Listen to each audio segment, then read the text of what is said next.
Everyone, आज है 13 अगस्त और आज के इस वीडियो में हम डिस्कस करेंगे 13 अगस्त से बनने वाले करंट अफेयर के सभी इंपॉर्टेंट क्वेश्चंस। कल की क्लास में हमने देखा था कि प्रेसिडेंट द्रौपदी मुर्मू जी को रिसेंटली ईस्ट तिमोर ने अपने हाईएस्ट सिविलियन ऑनर से सम्मानित किया। Forbes world billionaires rich list के अनुसार एलन मस्क दुनिया के सबसे अमीर व्यक्ति हैं। भारत का पहला 24/7 चलने वाला अनाज एटीएम खोला गया है ओडिशा में। प्रधानमंत्री आवास योजना 2.0 के अंतर्गत 5 वर्षों के लिए, मतलब ये अर्बन की बात की जा रही ना, प्रधानमंत्री आवास योजना 2.0 अर्बन, इसके अंतर्गत 5 वर्षों के लिए 2.30 ट्रिलियन राशि को मंजूरी दी गई है। भारतीय रिजर्व बैंक ने फाइनेंशियल ईयर 2025 के लिए मुद्रास्फीति का अनुमान लगाया 4.50%। महाराष्ट्र सरकार ने रोजगार के अवसर पैदा करने के लिए लॉजिस्टिक नीति को मंजूरी दी है। कितने लाख? 5 लाख रोजगार के अवसर पैदा करने के लिए। इसरो ये भी हाल ही में 15 अगस्त को EOS यानी कि अर्थ ऑब्जर्वेशन सैटेलाइट 8 लॉन्च करने जा रहा है। भारत की जो पुरंदर हाईलैंड्स है, ये GI टैग वाला अंजीर का जूस रिसेंटली इसने पोलैंड को एक्सपोर्ट किया है।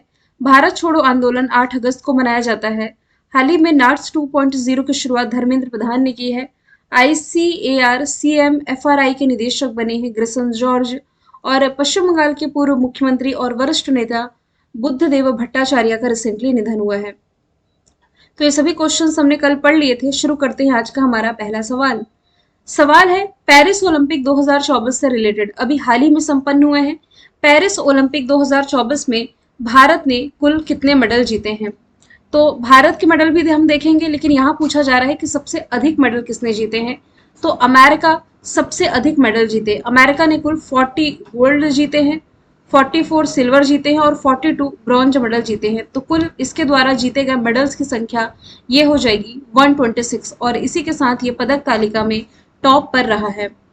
इसके बाद चाइना आता है दूसरे स्थान पर। इसने भी 40 गोल्ड जीते हैं, 27 सिल्वर जीते हैं, 24 ब्रॉन्ज जीते हैं और कुल मेडल्स की संख्या इसमें है 91। और तीसरे स्थान पर आता है जापान, जिसने कि 20 गोल्ड जीते हैं, 12 सिल्वर जीते हैं और 13 इसमें ब्रॉन्ज मेडल इसने जीते हैं, कुल 45। तो टॉप 3 में अमेरिका, चाइना और जापान का नाम आप याद रखेंगे। 33rd नंबर के जो पेरिस ओलंपिक रहे 26 जुलाई से 11 अगस्त तक फ्रांस की कैपिटल पेरिस में खेले गए। दुनिया भर के 10,000 से अधिक एथलीट ने 32 खेलों में पार्टिसिपेट किया है। इस 10,000 में आप ये भी याद रखें कि 117 खिलाड़ी जो है ये भारतीय रही हैं, जिन्होंने भारत को रिप्रेजेंट किया है। जिसके मैंने आपको बताया अमेरिका ने कितने मेडल जीते हैं और चाइना ने कितने मेडल जीते हैं, जापान ने कितने मेडल जीते हैं। भारत ने कुल कितने मेडल जीते हैं? तो 6 मेडल जीते हैं। अब भारत की रैंकिंग से एक सवाल है जो कि आगे मैंने ऐड किया है। सवाल है पेरिस ओलंपिक 2024 में भारत जो है ये पदक तालिका में किस स्थान पर रहा है? तो भारत को मिला है 71वां स्थान, 71 प्लेस पर भारत रहा है। समापन समारोह ये फ्रांस की कैपिटल पेरिस में ही हुआ है। मैं आपको बता दूं इसकी जो ओपनिंग सेरेमनी रही, ओपनिंग सेरेमनी में ध्वजवाहक PV सिंधु जो कि बैडमिंटन से रिलेटेड है और शरद कमल, ये दोनों ही रहे हैं। और अभी जो क्लोजिंग सेरेमनी हुई है यानी कि समापन समारोह, इसमें जो फ्लैग बेरर रही हैं ये रही हैं मनु भाकर जो कि शूटिंग से रिलेटेड है और दूसरा इसमें नाम हो जाएगा PR श्रीजेश का जो कि हॉकी से रिलेटेड हो जाएंगे। तो भारत ने कुल 6 मेडल जीते हैं जिसमें कि 1 सिल्वर है। सिल्वर मेडल भारत को दिलाया है नीरज चोपड़ा ने जेवलिन थ्रो में। बाकी के जो 5 मेडल हैं भारत ने ये जीते हैं ब्रॉन्ज मेडल। इसमें 2 मेडल भारत को मनु भाकर ने दिलाए, एक इंडिविजुअल ब्रॉन्ज जीता और एक सरबजोत सिंह के साथ मिलकर के। मैं यहाँ से मेंशन कर देती हूँ, एक सिल्वर जो भारत ने जीता है ये जेवलिन थ्रो में जीता है। नीरज चोपड़ा ने भारत को ये मेडल दिलाया है। फिर 5 ब्रॉन्ज जो है भारत के, एक तो मनु भाकर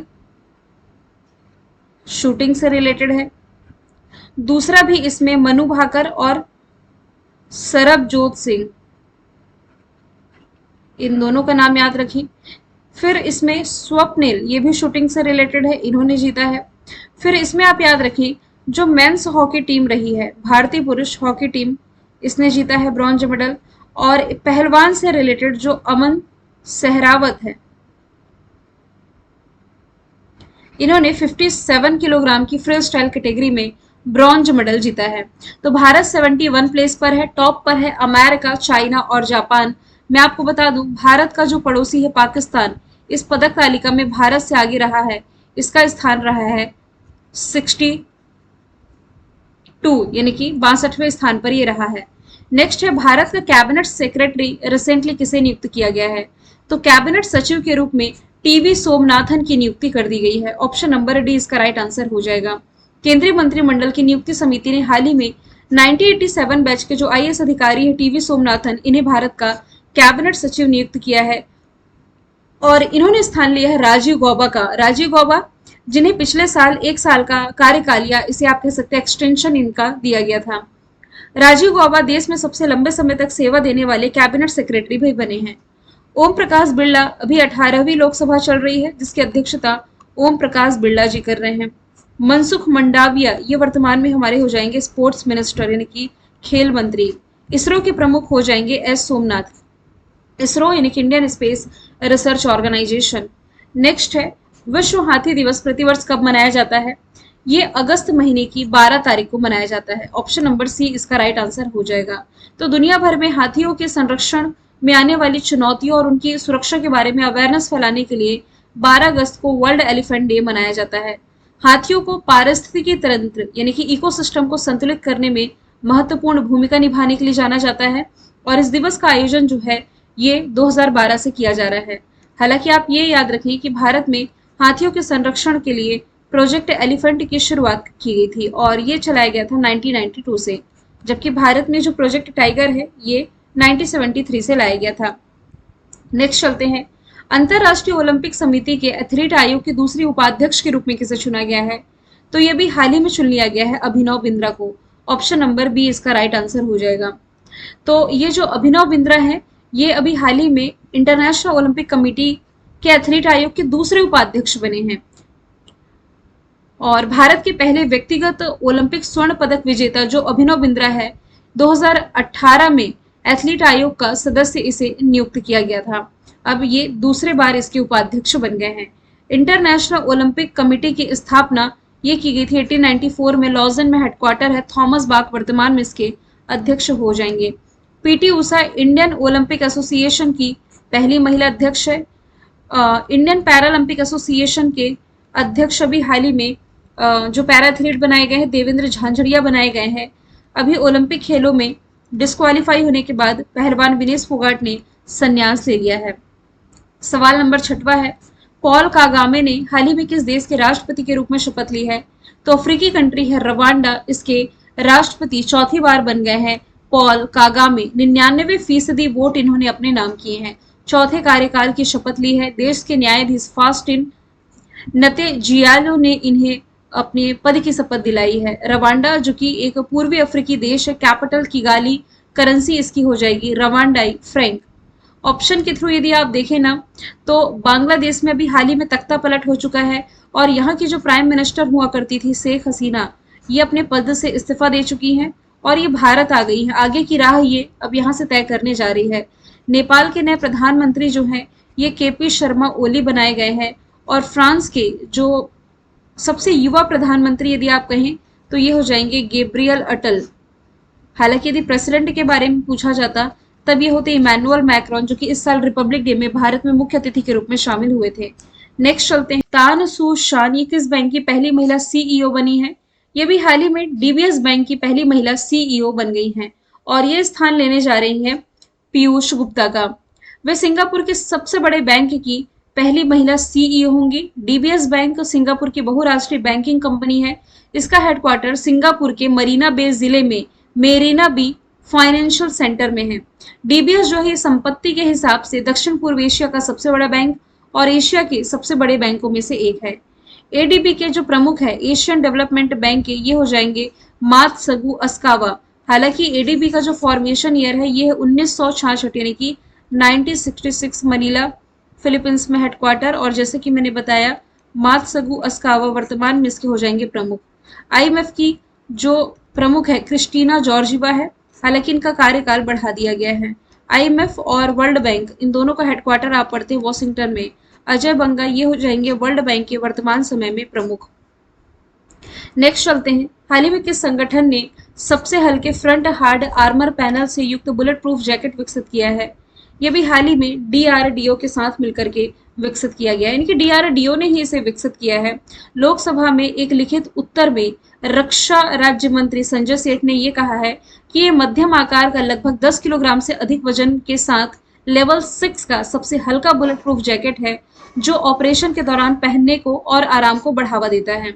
इस जैकेट में अन्य संबंधी विशेषताओं में ये भी है कि ये क्विक रिलीज मैकेनिज्म के साथ बना है, यानी कि तुरंत ही इसे उतारा जा सकता है। डीआरडीओ का फॉर्मेशन ईयर है 1958, दिल्ली में मुख्यालय समीर कामत अध्यक्ष है।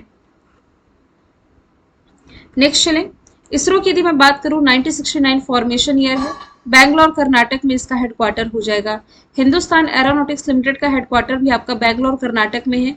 इसने कर्नाटक में ही भारत का सबसे बड़ा हेलीकॉप्टर मैन्युफैक्चरिंग यूनिट की स्थापना करी थी। इंडियन आर्मी के प्रमुख का पदभार अभी हाल ही में संभाला है उपेंद्र द्विवेदी ने। नेक्स्ट चलते हैं, सवाल नंबर 9 है, हाल ही में सैयद रिफात अहमद ये किस देश के मुख्य न्यायाधीश के रूप में शपथ लिए हैं? तो पड़ोसी बांग्लादेश के नए न्यायाधीश के रूप में अभी हाल ही में सैयद रिफात अहमद की नियुक्ति कर दी गई है। इनके जो पहले थे ओबुद्दीन हसन, इनके पद छोड़ने के बाद इन्होंने शपथ ली है और ये बांग्लादेश के 25वें मुख्य न्यायाधीश नियुक्त किए गए हैं। आपको मालूम होना चाहिए नोबेल पुरस्कार विजेता मोहम्मद यूनुस ये भी हाल ही में बांग्लादेश में अंतरिम सरकार के नेता बनाए गए हैं। नेक्स्ट चले, यदि हम बांग्लादेश की बात करें, कैपिटल ढाका, करेंसी टका, राष्ट्रपति यहाँ के साहबुद्दीन चुप्पू है। संप्रति अभ्यास जो कि भारत और बांग्लादेश के बीच में आयोजित किया जाता है। नेक्स्ट चलते हैं, सवाल नंबर 10वां है, कौन सी भारतीय कंपनी है जिसने अपनी नई पर्यावरणीय पहल के तहत 100% सौर ऊर्जा तय करने का लक्ष्य रखा है? तो ये है Mahindra and Mahindra. Option number B इसका राइट आंसर हो जाएगा। महिंद्रा एंड महिंद्रा ने अपनी नई पर्यावरणीय पहल के तहत 100% सोलर एनर्जी का लक्ष्य निर्धारित किया है। इस पहल के अंतर्गत कंपनी अपने सभी उत्पादन संयंत्रों और कार्यालयों में सोलर ऊर्जा का उपयोग करेगी, जिससे न केवल कंपनी का कार्बन फुटप्रिंट कम होगा बल्कि पर्यावरण संरक्षण में भी अहम कंट्रीब्यूशन देगा। ये जो पहल है महिंद्रा की ग्रीन इनिशिएटिव का हिस्सा है, जिसका उद्देश्य दीर्घकालिक स्थिरता यानी कि लॉन्ग टर्म स्टेबिलिटी और पर्यावरणीय जिम्मेदारी को बढ़ावा दे रहा है। सौर ऊर्जा का उपयोग बढ़ाकर कंपनी ऊर्जा लागत में भी कमी लाएगी और अपने पर्यावरणीय प्रभाव को भी कम से कम करेगी। चलिए स्टैटिक में आज हम देख लेते हैं कि कुछ देशों के जो प्रधानमंत्री बने हैं उनके बारे में। भारत में प्रथम नहीं होगा ये, भारत के अलावा अन्य कंट्रीज जो हैं जहां नए प्राइम मिनिस्टर बने हैं वो हम देखें। देश के तो तीसरी बार प्रधानमंत्री नरेंद्र मोदी बने हैं लगातार, आपको मालूम है। ब्रिटेन के कीर स्टारमर, पुर्तगाल के लुइस मोंटेनेग्रो, रशिया के मिखाइल मिशुस्टिन, कांगो रिपब्लिक की जूडिथ सुमिनेवा तुर्का, बांग्लादेश की शेख हसीना, नेपाल के KP Sharma Oli, Netherlands K Dick सूफ, भारत के तीसरी बार प्रधानमंत्री नरेंद्र मोदी, सिंगापुर के लॉरेंस वोंग, आयरलैंड के साइमन हैरिस। मैंने कल आपसे पूछा था किस देश की सरकार ने आवारा कुत्तों की इच्छा मृत्यु पर विवादास्पद कानून को मंजूरी दी? आंसर था तर्क। आज का सवाल है, हाल ही में वक्फ संशोधन विधेयक ये किस देश लोकसभा में किसने पेश किया है?